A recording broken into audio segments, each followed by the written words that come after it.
Hola mijas and mijos. This is a start to like a new type of series, I guess. In this series I make little horror specimens for around my room and whatnot. The first one I picked out was this hand. I thought, let's start with something extremely obscure. Now, as I'm doing this project today, I want to talk about the most unnatural creatures in Jojos. Of course, Jojos is known for its outrageous battles and colourful characters, and even impossible abilities. However, throughout the series, we come across things that blur the lines between humans and monsters.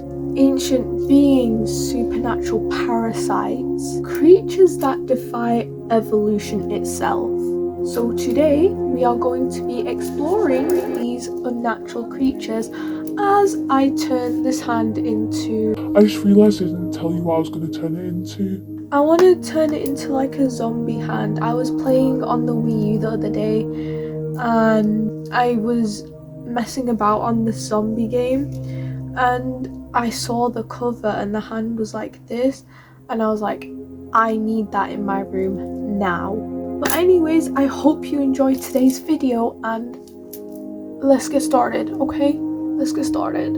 Okay, so to start off with this hand, I'm gonna use some like grey type of shadowing, as I did see that in the photo, I guess.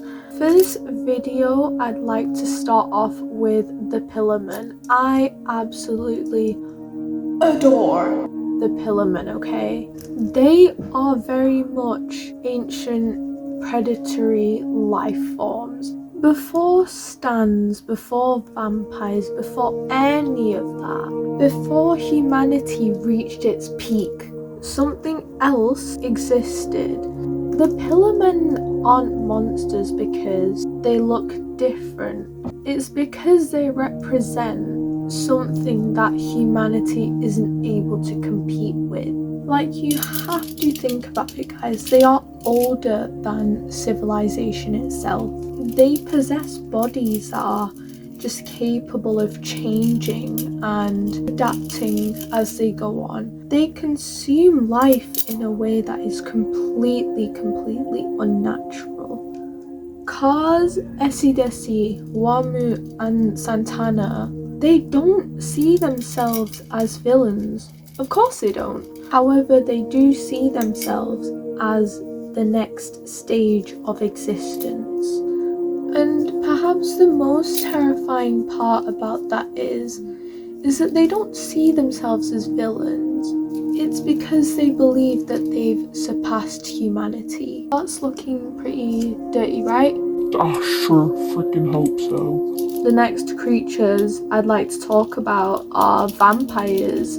The stone mask is probably one of the earliest examples of humanity interfering with forces that they aren't capable of comprehending. A simple object that turns humans into predators, for example, vampires. The vampire is the ultimate loss of humanity. The mind remains, the personality remains. However, something is partially gone. This is how it's looking so far, you guys. It's just looking dirty as hell. But it's fine, we will be able to rectify this.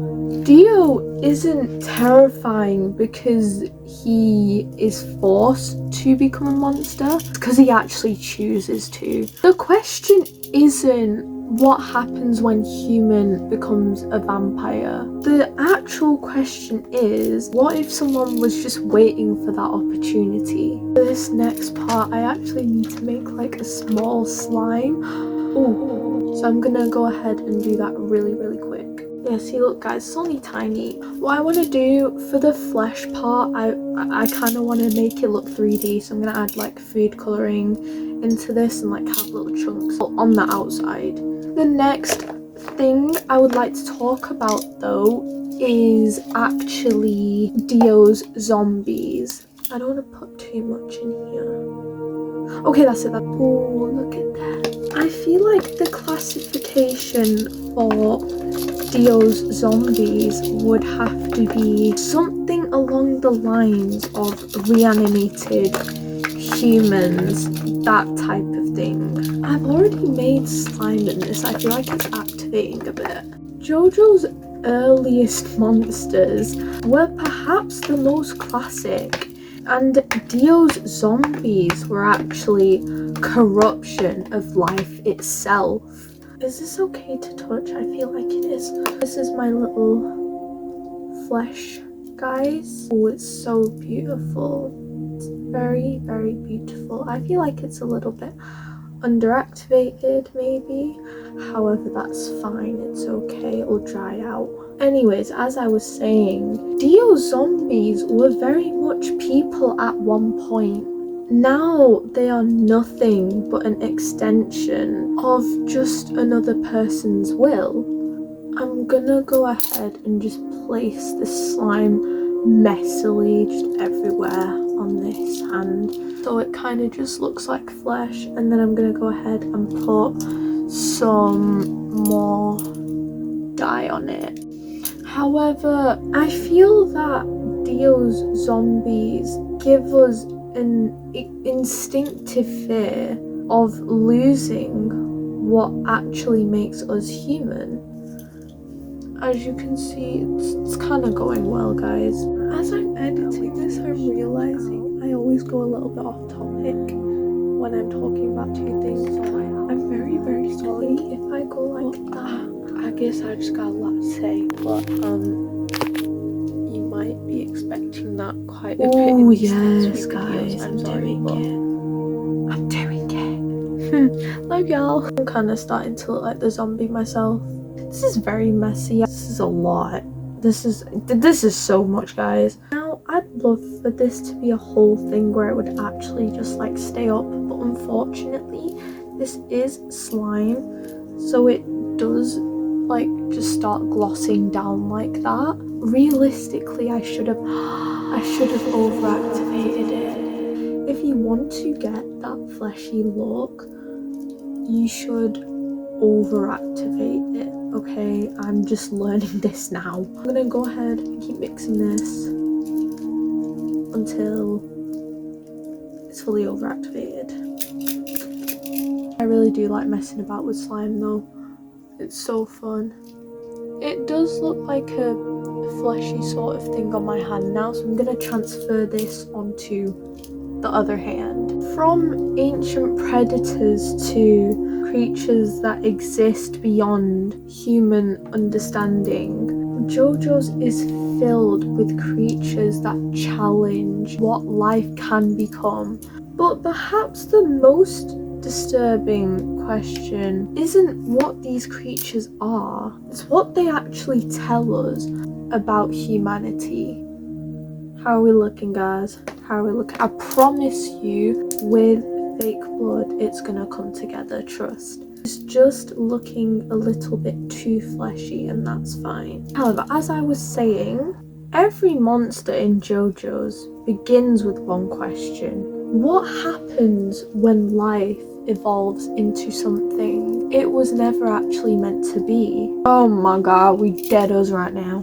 I'm thinking I made a little bit too much slime for this. Save some of this for another of my specimens. Of course, I will be making more of these, as you guys know. The thing is with this, I've kind of added more flesh into the center, as it's like the palm is in the middle of the hand, so it's a bit more fleshier than I feel like other places. Ah, see? There you go.